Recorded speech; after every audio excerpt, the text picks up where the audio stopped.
जोहार अटल बिहारी वाजपेयी गारू, जोहार अटल बिहारी वाजपेयी गारू, जोहार अटल बिहारी वाजपेयी गारू, जोहार अटल बिहारी वाजपेयी गारू, अमर रहे अटल बिहारी वाजपेयी गारू। साधिస్తాం साधिస్తాం साधिస్తాం साधिస్తాం साधिస్తాం साधिస్తాం साधिస్తాం साधिస్తాం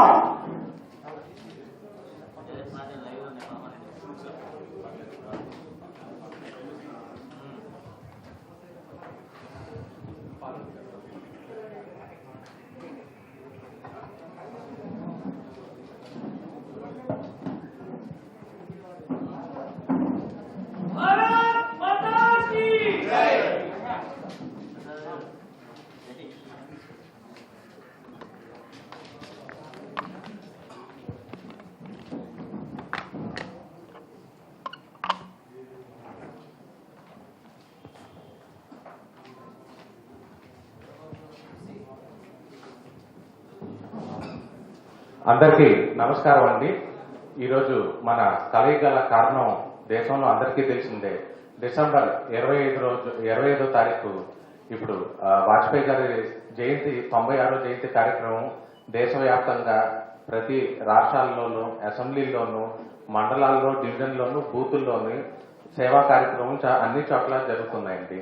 ఈరోజు మనకి విజయవాడకి ముఖ్య అతిథిగా చేసిన జీవీఎల్ గారిని ఈరోజు ఈ కార్యక్రమాన్ని తీసుకోవాల్సిందిగా కోరుతున్నామండి। అలాగే ఈ కార్యక్రమం ముందు ఒక సేవా కార్యక్రమం మన అంజలి అనే ఒక పాప నిఫ్ట్ లో సీట్ రావడం జరిగిందండి। వారి నాన్నగారు ఆటో తోలుతారు। అయితే మనకి 23వ డివిజన్ అభ్యర్థి అయిన ప్రవీణ గారు, డాక్టర్ ప్రవీణ గారు వారికి తోచిన సాయం వారికి అందజేస్తున్నారు। అది జీవీఎల్ గారి చేతితో ఒకసారి అందజేయాలని కోరుకుంటున్నాను।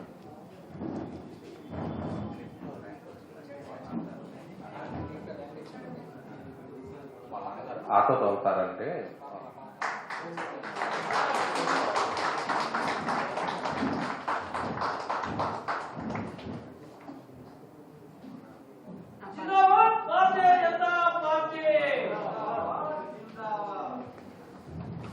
ఈ కార్యక్రమాన్ని జీవన్ గారు తీసుకోవాల్సిందిగా కోరుతున్నాము।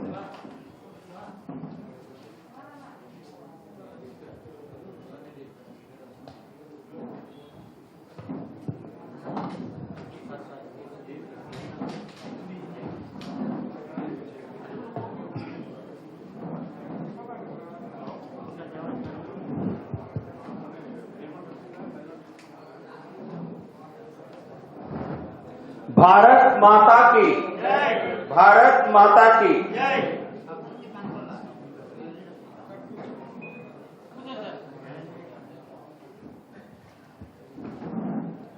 ఓకే కదా। ఈరోజు దేశవ్యాప్తంగా దేశ మాజీ ప్రధాని భారత రత్న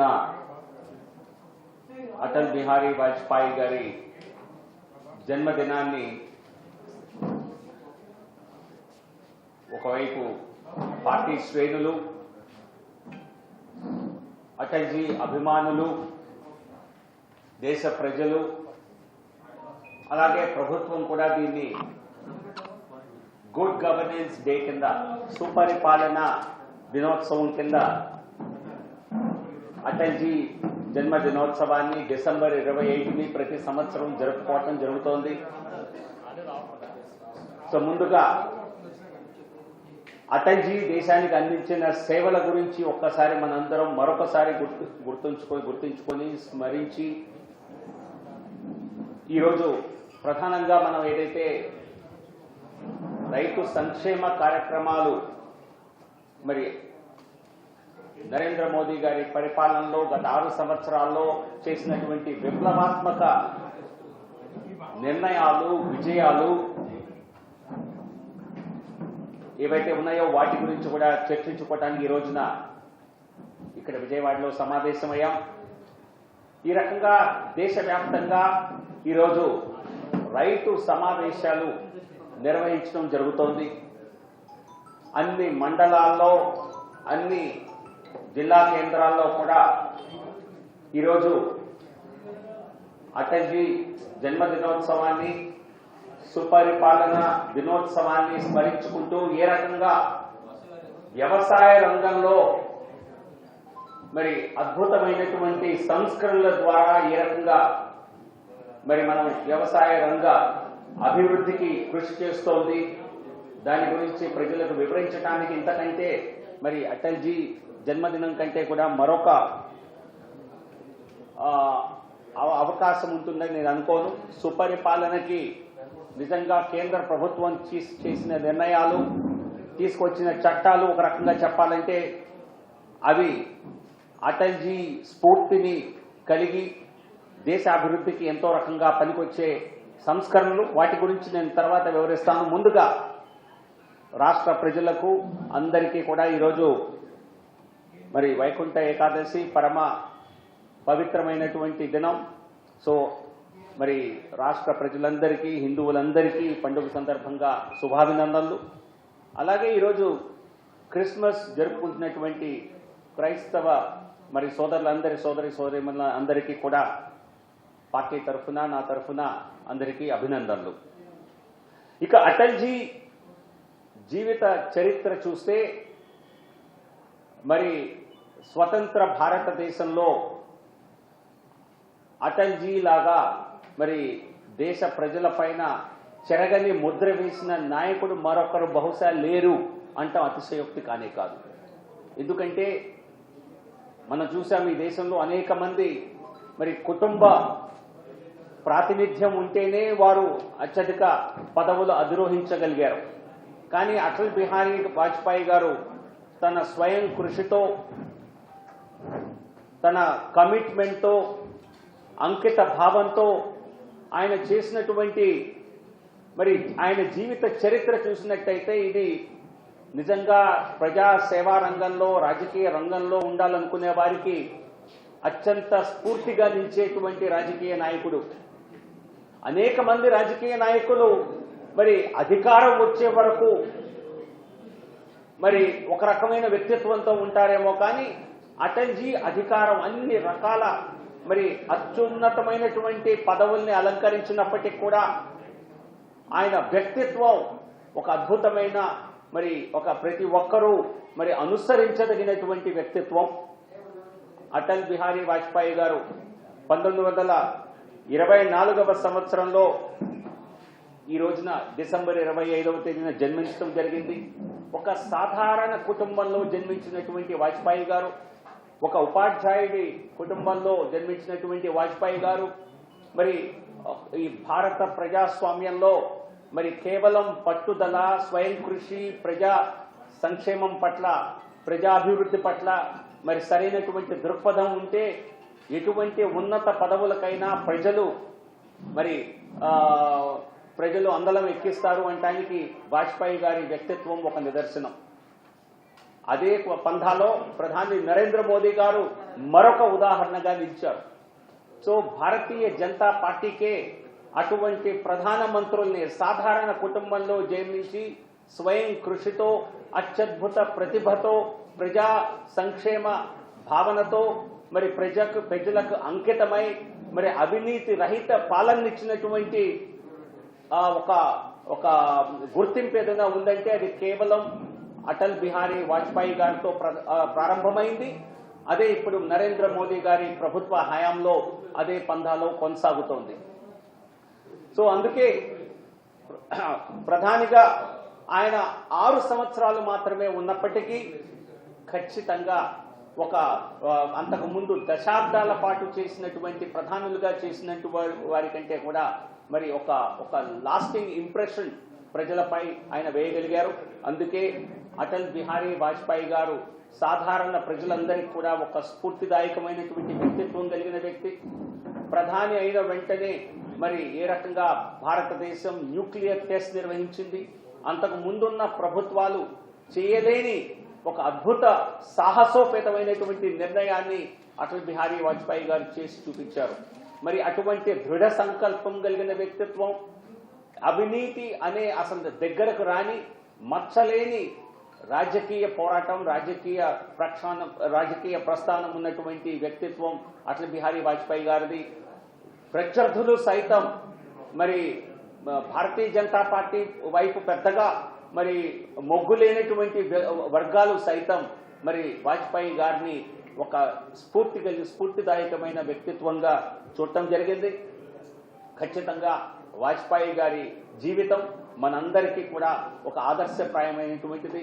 కేవలం జాతీయ భద్రతా విషయంలోనే కాకుండా మరి జాతీయ అభివృద్ధి విషయంలో కూడా మౌలిక రంగాల్లో ఏ రకంగా క్వాడ్రిలేటరల్ మరి నిర్మాణం జరిగింది, రోడ్వేస్ నిర్మాణం జరిగింది, ఏ రకంగా నేషనల్ హైవేస్ అన్నది నిజం చెప్పాలంటే ఈ దేశంలో వాజ్పేయి గారి హయాంలోనే అది ఒక ప్రారంభమైంది. 4 ప్రధాన మెట్రోపాలిటన్ నగరాలను కలుపుతూ చేసినటువంటి అభివృద్ధి, అలాగే ప్రతి గ్రామానికి ప్రతి పంచాయతీకి పక్కా రోడ్ల నిర్మాణం చేయాలన్న ఉద్దేశంతో ప్రధాన మంత్రి గ్రామ్ సడక్ యోజన అన్నటువంటి ఒక ప్రధాన కార్యక్రమం కానివ్వండి, ఇన్ఫ్రాస్ట్రక్చర్ డెవలప్మెంట్ ఈ దేశంలో నిజంగా ఒక తారాస్థాయికి చేరింది, ఒక అద్భుతమైన అభివృద్ధి చూసింది అంటే అది కేవలం అది వాజ్పేయి గారి హయాంలో. ఆ వరవడే ఇప్పుడు ప్రధాని మోదీ గారి హయాంలో స్ఫూర్తిగా నిలిచి ఇంకా ముందుకు వెళ్తోంది. అలాగే వాజ్పేయి గారి ముందు మీరు చూస్తే మీకు అంతా అన్ని రంగాల్లోనూ కొరత, అన్ని రంగాల్లోనూ బ్లాక్ మార్కెటింగ్ వ్యవస్థ ఉండేది. సరైనటువంటి మీకు గ్యాస్ సిలిండర్ కావాలన్నా, టెలిఫోన్ సదుపాయం కావాలన్నా ఇవన్నిటికీ కొరత ఉండేది. ఖచ్చితంగా వాజ్పేయి గారి హయాంలో మీరు చూస్తే ఖచ్చితంగా ఈ షార్టేజెస్ అన్ని పోయి మరి అన్ని రంగాల్లోనూ భారతదేశం ముందుకు వెళ్లేలా మనం చూసాం. ఆర్థిక అభివృద్ధి రేటు కనుక చూసినట్లయితే వాజ్పేయి గారి హయాంలో గత 2 దశాబ్దాల్లో చూస్తే మీరు 3 దశాబ్దాల్లో హైయెస్ట్ ఎకనామిక్ గ్రోత్ అన్నది వాజ్పేయి గారి హయాంలో జరిగింది. లోయెస్ట్ ఇన్ఫ్లేషన్, ధరల పెరుగుదల అన్నది అత్యధికంగా అద్భుతంగా నియంత్రించినటువంటి ప్రభుత్వం భారతదేశ చరిత్రలో ఏదైనా ఉంది అంటే మొదటిగా అప్పుడు వాజ్పేయి గారిది, తర్వాత అదే పంధాలో వెళ్తున్నటువంటి నరేంద్ర మోదీ గారి ప్రభుత్వం. సో కాబట్టి ప్రజల పట్ల, సాధారణ ప్రజల పట్ల ఒక కమిట్మెంట్తో, ఒక అంకిత భావంతో పనిచేసినటువంటి వాజ్పేయి గారు లాంటి నాయకుడు ఈ దేశానికి నిజంగా ఒక అద్భుతంగా ఒక ఎగ్జాంపుల్ లాగా నిలిచిపోయే ఒక ఉదాహరణగా చెప్పక తప్పదు. సాధారణ ప్రజలకు రాజకీయాల పట్ల ఈ దేశంలో ముఖ్యంగా యువతకు రాజకీయాల పట్ల ఆసక్తి కలిగింది అంటే, అంతకు ముందు ఉన్నటువంటి ఒక నెగటివిటీ పోయింది అంటే దానికి మొదటిగా వాజ్పేయి గారు, తర్వాత నరేంద్ర మోదీ గారు, వీరిద్దరే. మరి రాజకీయాలు అనేవి కేవలం పెట్టుబడిదారులకో, ధనవంతులకో, కేవలం మరి సరైన కనెక్షన్స్ ఉన్నవారికో, కుటుంబ ప్రస్థానం ఉన్నవారికో మాత్రమే సాధ్యమవుతుంది అనుకునే తరుణంలో మరి ఒకవైపు వాజ్పేయి గారు ఏ రకంగా సాధారణ కుటుంబం నుంచి దేశ అద్భుతమైన నాయకుడిగా ఎదిగిన తీరు, అదే పంథాలో నరేంద్ర మోదీ గారు కూడా ఇంకా మరి పేద కుటుంబం నుంచి వచ్చి ఒక వెనుకబడిన వర్గం నుంచి వచ్చి కూడా ఏ రకంగా ఆయన అత్యున్నత ప్రపంచ స్థాయిలోనే ఈరోజు నాయకుడిగా ఎదిగారో మనం చూస్తున్నాం. ఖచ్చితంగా భారతీయ జనతా పార్టీ అటువంటి నాయకులకి జన్మనిచ్చింది. నిజంగా మన పార్టీ భారతీయ జనతా పార్టీ చేసుకున్నటువంటి ఇది ఒక అదృష్టంగా ఖచ్చితంగా మనం కూడా భావించాలి. ఫారెన్ పాలసీ విషయంలో మరి అటల్ బిహారీ వాజ్పేయి గారు అంతకుముందు విదేశాంగ శాఖ మంత్రిగా మరి కొద్ది సమయమే ఉన్నప్పటికీ అప్పటి జనతా పార్టీ ప్రభుత్వంలో అప్పుడు కూడా ఒక అద్భుతమైన ప్రతిభ కనిపించారు. కనబరిచి కూడా మరి తన అద్భుతమైనటువంటి ఒక ప్రతిభతో మరి పార్లమెంటేరియన్గా గ్రేట్ పార్లమెంటేరియన్గా గుర్తింపు తెచ్చుకున్నారు. ఈ రోజు కూడా అటల్ బిహారీ వాజ్పేయి గారి ఉపన్యాసాలంటే మరి దానికి మించింది మరొకటి లేదు. ఇప్పటికి కూడా చాలా మంది ఆ పాత ఉపన్యాసాలు విని మరి ఆయన అద్భుతమైనటువంటి ఉపన్యాసాలు కానివ్వండి, ఆయన చేసే చెలొక్కులు కానివ్వండి, ఆయన ఒక అద్భుతమైన కవి కూడా, ఆయన కవితలు కూడా ఈ రోజున భారతీయ జనతా పార్టీలో ప్రతి కార్యక్రమంలోనూ ఏదో ఒక రకంగా గుర్తు తెచ్చుకుంటుంటాం. సో అటువంటి బహుముఖ ప్రజ్ఞాశాలి అయినటువంటి వాజ్పేయి గారి జన్మదినోత్సవ సందర్భంగా ఈరోజు మనం ఇక్కడ కార్యక్రమాలు నిర్వహించుకోవటం, దేశవ్యాప్తంగా ఈ కార్యక్రమాలు నిర్వహించటం మనందరి అదృష్టం.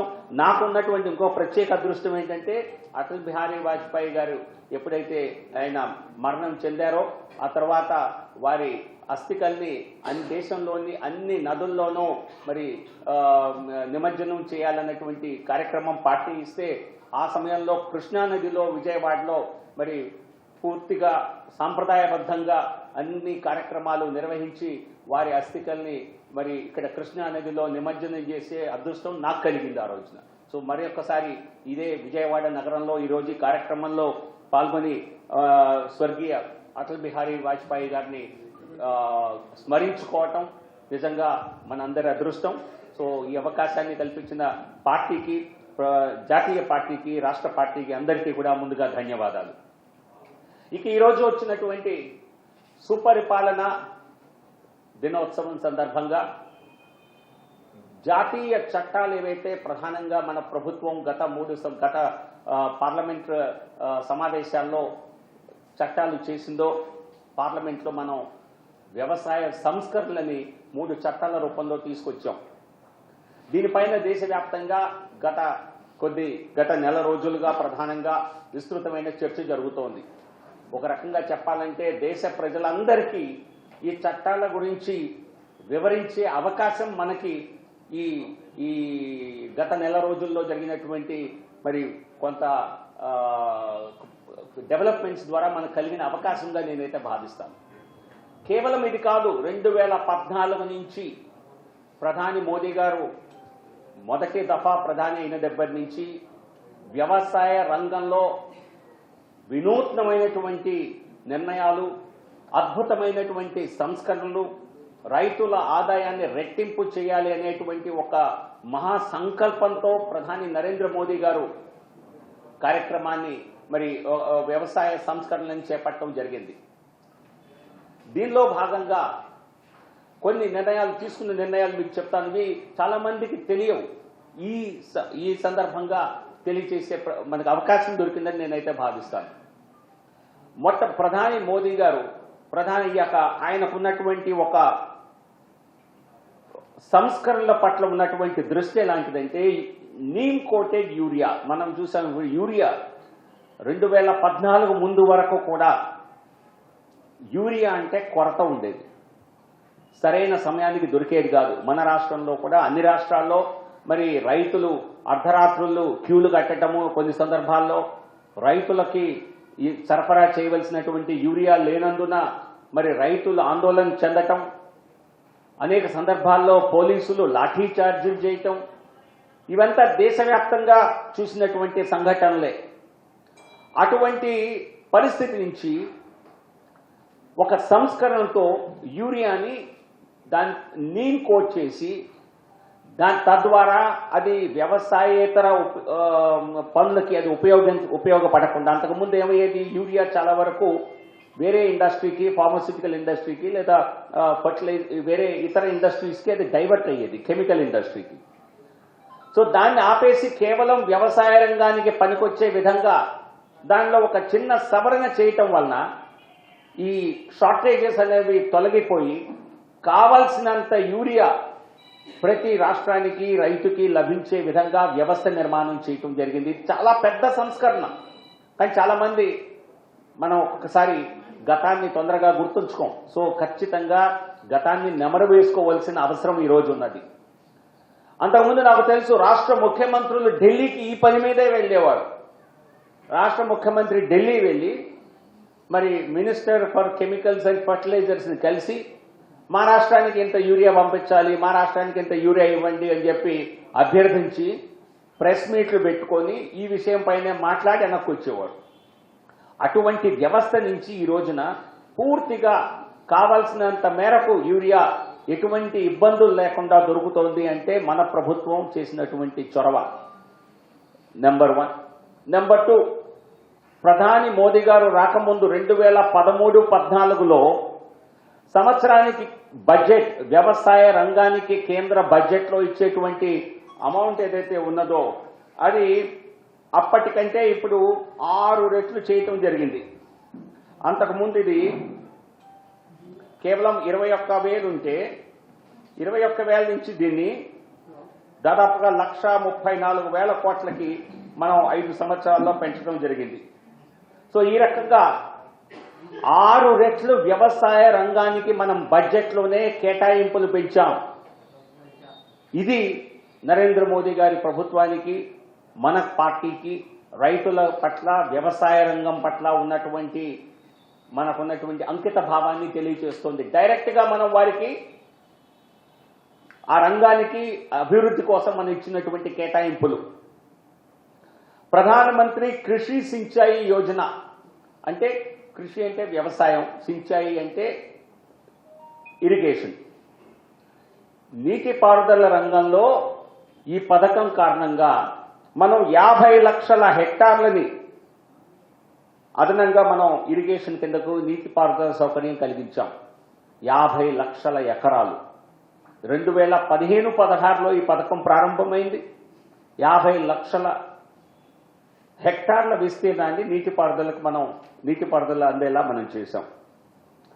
పరంపరాగత్ కృషి వికాస్ యోజన పేరుతో ఆర్గానిక్ ఫార్మింగ్ ని దేశవ్యాప్తంగా పెంపొందించేలా రైతులకి ఈ రకంగా ఆర్గానిక్ ఫార్మింగ్, సేంద్రియ వ్యవసాయం చేసే రైతులకి ప్రోత్సాహకాలు ఇచ్చే విధంగా ఒక అద్భుతమైనటువంటి కొత్త కేంద్ర పథకాన్ని ప్రవేశపెట్టాం. ఇది కాకుండా ఈ నేషనల్ అగ్రికల్చరల్ మార్కెట్ అనేటువంటి ఒక ఎలక్ట్రానిక్, అంటే ఏ రకంగా మనం 1000 దేశంలో ఉన్నటువంటి మార్కెట్లని, వ్యవసాయ మార్కెట్ యార్డుల్ని అనుసంధానం చేసి ఎక్కడైనా ఎవరైనా ఈ 1000 మార్కెట్లలో ధర ఏం పలుకుతోంది తెలుసుకొని కొనుగోలు చేసే విధంగా మనం ఇటువంటి వ్యవస్థ నిర్మాణం ఈనాం ద్వారా చేశాం. దాన్ని ఇంకా ముందుకు తీసుకువెళ్తున్నాం. ఇప్పుడు అందులో కొన్ని సాంకేతిక ఇబ్బందులు ఉన్నాయి. ఆ సాంకేతిక ఇబ్బందుల్ని మరి అలాగే చట్టపరంగా ఉన్నటువంటి కొన్ని ఇబ్బందుల్ని తొలగిస్తూ ఇప్పుడు సంస్కరణలను తీసుకొచ్చాం. ఇప్పుడు వచ్చిన చట్టంలో వాటి గురించి ప్రస్తావిస్తాను. ఇది కాకుండా ప్రధానమంత్రి ఫసల్ బీమా యోజన అంటే ప్రధానమంత్రి క్రాప్ ఇన్సూరెన్స్ స్కీమ్, దీని కింద పంట బీమా యోజన కింద మరి గత ప్రభుత్వ హయాంలో కూడా ఈ పథకం ఉండేది, కానీ ప్రీమియం ఎక్కువగా ఉండేది. అటువంటి దాన్ని ప్రీమియంని కేవలం 1.5-2% తగ్గిస్తూ మరి ప్రధానమంత్రి పంటల బీమా యోజన కింద 6.6 కోట్ల రైతుల్ని మరి వారి వ్యవసాయాన్ని, వారి పంట భూముల్ని మనం ఇన్షూర్ చేయగలిగాం. వారి పంటను ఇన్షూర్ చేశాం. 6.6 కోట్ల మందివి. ఈ రకంగా అనేక పథకాలు తీసుకొచ్చి మనం, అలాగే ఎంఎస్పి, దీని గురించి చాలా చర్చ జరుగుతోంది. ఎంఎస్పి గత ప్రభుత్వ హయాంలో, కాంగ్రెస్ ప్రభుత్వ హయాంలో వరి, గోధుమలు తప్పించి మరే పంటని కొనుగోలు చేసేవారు కాదు. చేసినా కూడా ఏదో అక్కడ ఇక్కడ తడప చేసేవారు తప్పితే ప్రధానంగా ఎప్పుడు పెద్దగా చేసేవారు కాదు. కాంగ్రెస్ ప్రభుత్వం 5 సంవత్సరాల్లో చేసిన కొనుగోలు కంటే వ్యవసాయ ఉత్పత్తుల్ని మనం 2.5 రెట్లు ఎక్కువ కొనుగోలు చేశాం. అంటే రైతులకి కేవలం అంతకుముందు 3,40,000 కోట్ల 5 సంవత్సరాల్లో కొనుగోలు జరిగితే మనం 5 సంవత్సరాల్లో దాన్ని 8,70,000 కోట్లకి పెంచాం. దాదాపుగా 2.5 రెట్లు పెంచాం. సో రైతుల ఆదాయం రెట్టింపు చేయాలి అంటే రైతుకి సరైన ధర లభించాలి అన్నటువంటి కేవలం ఒక స్లోగన్గా కాకుండా దాన్ని నిజంగా గ్రౌండ్ చేసినటువంటి, దాన్ని నిజంగా నిజస్వరూపం దానికి కలిగేలా చేసినటువంటి ప్రభుత్వం నరేంద్ర మోదీ గారి ప్రభుత్వం. సో ఈ రకంగా అలాగే మనం చూస్తాం స్వామినాథన్ కమిషన్ అని చెప్పి అందరూ విన్నారు. ఎంఎస్ స్వామినాథన్ అందరికీ సుపరిచితులే. వ్యవసాయ రంగంలో మరి దేశంలో పేరొందినటువంటి సైంటిస్ట్. అటువంటి డాక్టర్ స్వామినాథన్ ఆయన ఒక కమిషన్ రిపోర్ట్ను 2005లో సబ్మిట్ చేస్తే అన్ని పంటలకి, ముఖ్యమైన పంటలకి మరి కనీస మద్దతు ధర అన్నది ఆ పంటలపై రైతు పెట్టే ఖర్చు కంటే కనీసం 50% వారికి లాభం చేకూరేలా ఉండాలి అని 2005లో, అంటే అప్పుడు మన్మోహన్ సింగ్ గారి ప్రభుత్వం ఉన్నప్పుడు కాంగ్రెస్ ప్రభుత్వ హయాంలో ఆ కమిషన్ని వారే వేశారు. ఆ కమిషన్ ఇచ్చిన రికమెండేషన్లో ఇది ఒక ప్రధాన రికమెండేషన్. 2005-6లో ఆ స్వామినాథన్ కమిషన్ రిపోర్ట్ సబ్మిట్ చేయడం జరిగింది. కానీ ఆ రిపోర్ట్ని కాంగ్రెస్ పార్టీనే పక్కన పడేసింది, ఇంప్లిమెంట్ చేయలేదు. 2.5 దాన్ని వ్యవసాయ ఖర్చు కంటే రైతుకి కనీసం 50% లాభించేలా వాని కనీస మద్దతు ధర నిర్ణయించాలి అన్నటువంటి ప్రధాన మరి రికమెండేషన్ ఏదైతే ఉందో దాన్ని ఆ ప్రభుత్వం పట్టించుకోలేదు. మనం 2018లో మన ప్రభుత్వం వచ్చాక, కాంగ్రెస్ ఆ తర్వాత 9 సంవత్సరాల అధికారంలో ఉంది, కానీ దాన్ని అమలు చేయలేదు. మనం 2018లో నరేంద్ర మోదీ గారి ప్రభుత్వమే ఈ కనీస మద్దతు ధర మరి కనీసం ఖర్చు కంటే 50% లాభం చేకూరేలా ప్రతి పంటకి నిర్ధారించడం జరిగింది. కొన్ని పంటల్లో రెట్టింపు కూడా ఉంది, ఖర్చు కంటే రెట్టింపు ఉన్నటువంటి పంటలు కూడా ఉన్నాయి, కానీ కనీసం 50% ఎక్కువ ఉండాలి అని నిర్ణయించడం జరిగింది. నేను చెప్పినట్లుగా గత ప్రభుత్వాలు ఎంఎస్పీని అప్పుడప్పుడు ప్రకటించేవి, ప్రతి సంవత్సరం ప్రకటించేవి, కానీ కనీస మద్దతు ధరకి ఎక్కడా విలువ లేని పరిస్థితి. ఎక్కడా బియ్యం, వరి, గోధుమలు తప్పితే మిగతా పంటలేవి కొనుగోలు చేసేవి కాదు. కానీ ఈ రోజున కాంగ్రెస్ పార్టీ మరి దేశవ్యాప్తంగా కానివ్వండి, ఇటు తెలంగాణలో కానివ్వండి, చేసేటువంటి మరి వ్యాఖ్యలు చూస్తే వీరు వారేనా అన్న అనుమానం కలుగుతుంది. రైతులకు అన్యాయం చేసి మన ప్రభుత్వం, నేను చెప్పాను కదా, 2.5 రెట్లు ఎక్కువ కొనుగోలు చేసింది. ఒక రకంగా చెప్పాలంటే పల్సెస్లో, పప్పు ధాన్యాల విషయంలో గతంలో కంటే మనం 75 రెట్లు ఎక్కువ కొన్నాం. వారెప్పుడు కొనుగోలు చేయాల, కాకపోతే విమర్శలు చేయటానికి మాత్రం ఈ కాంగ్రెస్ పార్టీ ఎప్పుడు ముందుంటుంది. నిన్న రాష్ట్రపతి గారి దగ్గరికి వెళ్ళి రాహుల్ గాంధీ ఏదో రిప్రజెంటేషన్ ఇవ్వటం జరిగింది, మన ప్రభుత్వంపై విమర్శలు చేయటం జరిగింది. ఇది వాస్తవాలకి దూరంగా ఉన్నది. మన ప్రభుత్వం చెప్పింది చేసింది, ఆదాయం రెట్టింపు చేయాలన్న ప్రధాన ఉద్దేశాన్ని అమలు చేస్తోంది. కానీ కొంతమంది మరి ప్రజల్లో, రైతుల్లో మరి అపోహలు కలిగించి ఏదో ఒక రకంగా లాభించాలి అన్నటువంటి, రాజకీయంగా లాభించాలని ప్రయత్నాలు చేస్తున్నారు. అవి ఖచ్చితంగా ఫలించవు. ఈ రోజు మనం చేసినటువంటి 3 చట్టాల్లో ఉన్నటువంటి ప్రధాన సంస్కరణలు ఏవైతే ఉన్నాయో, ఈ సంస్కరణలన్నీ కూడా డాక్టర్ స్వామినాథన్ కమిషన్ తన రిపోర్ట్లో ప్రస్తావించినవే. డాక్టర్ స్వామినాథన్ ఏదన్నా మరి ఒక పర్టికులర్ ఇండస్ట్రీ కోసం ఎవరైనా లాభించాలని చేశారా? ఖచ్చితంగా ఇప్పటి వరకు జరిగినటువంటి అన్ని ప్రధాన మరి కమిటీలు కానివ్వండి, ఎక్స్పర్ట్స్ కమిటీస్ కానివ్వండి, వ్యవసాయ రంగం పట్ల పూర్తి అవగాహన కలిగినటువంటి ఆర్థికవేత్తలు కానివ్వండి, అనేక రైతుల నాయకులు కానివ్వండి, రైతు సంఘాలు కానివ్వండి, వారందరూ గత దశాబ్దాల పాటు వారు వేచి చూసినటువంటి సంస్కరణలు ఏవైతే ఉన్నాయో ఆ సంస్కరణలను ఈరోజు నరేంద్ర మోదీ గారి ప్రభుత్వం చేసి చూపించింది. నిజం చెప్పాలంటే వాజ్పేయి గారి హయాంలోనే దీనికి ఒక పునాది వేయటం జరిగింది. 2001వ సంవత్సరంలో మరి ఒక మోడల్ యాక్ట్, ఏపీఎంసీ యాక్ట్ అని చెప్పి, అగ్రికల్చరల్ ప్రొడ్యూస్ మార్కెట్ కమిటీస్ అనేవి మార్కెట్ యార్డులు. ఇవి రాష్ట్ర ప్రభుత్వాలు ఏపీఎంసీ యాక్ట్స్ వారి రాష్ట్ర అసెంబ్లీల్లో పాస్ చేస్తాయి. అందుకని కేంద్రం ఏం చేసింది, మీ రాష్ట్రాల్లో, మీ అసెంబ్లీలో ఈ మార్పులు చేయండి అని చెప్పి ఒక మోడల్ యాక్ట్ని అన్ని రాష్ట్రాలకు ఇవ్వటం జరిగింది. కాకపోతే అన్ఫార్చునేట్లీ అది అనేక రాష్ట్రాలు దాన్ని అమలు చేయలేదు. కాంగ్రెస్ అధికారంలోకి వచ్చాక దాని పట్ల మరి ఎటువంటి శ్రద్ధ చూపలేదు. కానీ విచిత్రం ఏమిటంటే వారి మేనిఫెస్టోలో మాత్రం 2019లో మరి మేము అధికారంలోకి వస్తే ఏపీఎంసీని రద్దు చేస్తామని చెప్పారు. సో ఈ రోజు నేను ప్రధానంగా మరి ఇతర పార్టీలు చేసినటువంటి తప్పులు ఖచ్చితంగా ప్రజలు గమనిస్తూనే ఉన్నారు. నేను మన ప్రభుత్వం, మా పార్టీ ప్రభుత్వం చేసినటువంటి సంస్కరణల గురించి ప్రధానంగా ప్రస్తావిస్తాను. సో కాబట్టి అనేక అబద్ధాలు, అపోహలు కలుగజేసేటువంటి పని చేస్తున్నారు. ఒకటి కొన్నిటి వివరిస్తాను. ఈ మధ్య వారం రోజుల క్రితం కేంద్ర వ్యవసాయ శాఖ మంత్రి నరేంద్ర సింగ్ తోమర్ గారు రైతు సోదరులని, రైతు సోదరిమణులని ఉద్దేశించి ఒక లేఖ రాయటం జరిగింది.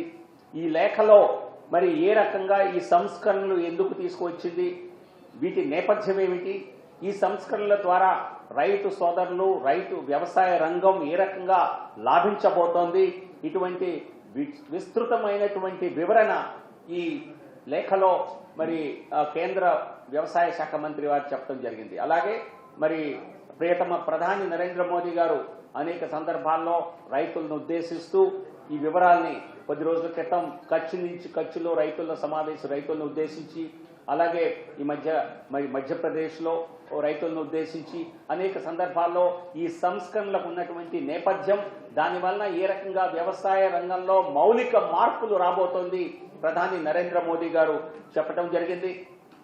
సో కాబట్టి ఈ రోజు కూడా మధ్యాహ్నం 12 గంటలకి, ఖచ్చితంగా 12 గంటలకి అది స్టార్ట్ అవబోతోంది. ప్రధాని దేశాన్ని ఉద్దేశించి, రైతులను ఉద్దేశించి, అందరినీ ఉద్దేశించి మాట్లాడబోతున్నారు. వారి సందేశాన్ని, మరి ప్రధాని గారి సందేశాన్ని మనందరం ఇక్కడే ఉండి వీక్షిస్తాం. అలాగే దేశవ్యాప్తంగా ప్రధానమంత్రి కిసాన్ సమ్మాన్ నిధి యోజన కింద రైతులకి ఈ రోజే ప్రధాని గారి చేతుల మీదుగా మరి దాదాపు 9 కోట్లకు పైగా రైతులకి వారి ఖాతాల్లోకి అమౌంట్ జమ చేయటం జరుగుతోంది. ఇప్పటి వరకు ఈ పథకం కింద దాదాపుగా 96,000 కోట్లను ఇవ్వటం జరిగింది. ఇక మిగతాది కూడా త్వరలో ఇవ్వటం జరుగుతుంది. ఇక మనం కొంత వీడియోలు చూడవలసిన అవసరం ఉంది. ఒక ప్రధానమైనటువంటి 1,00,000 కోట్లతో మరి మౌలిక రంగంలో వ్యవసాయ ఇన్వెస్ట్మెంట్స్ తీసుకొచ్చే నిధి కానివ్వండి, అలాగే రైతు ఉత్పత్తి సంఘాలు 10,000 స్థాపించడం కానివ్వండి, వీటికి సంబంధించి వివరాలని ప్రోగ్రాం అయ్యాక మీడియా మిత్రులతో మళ్ళీ పంచుకుంటాను. ఇప్పుడు మనం వీడియోలు అందరం వీక్షించి తర్వాత మీడియా మిత్రులతో ప్రధాని గారి కార్యక్రమం అయ్యాక అవకాశం ఉంటే మళ్ళీ మాట్లాడతాను. ధన్యవాదాలు.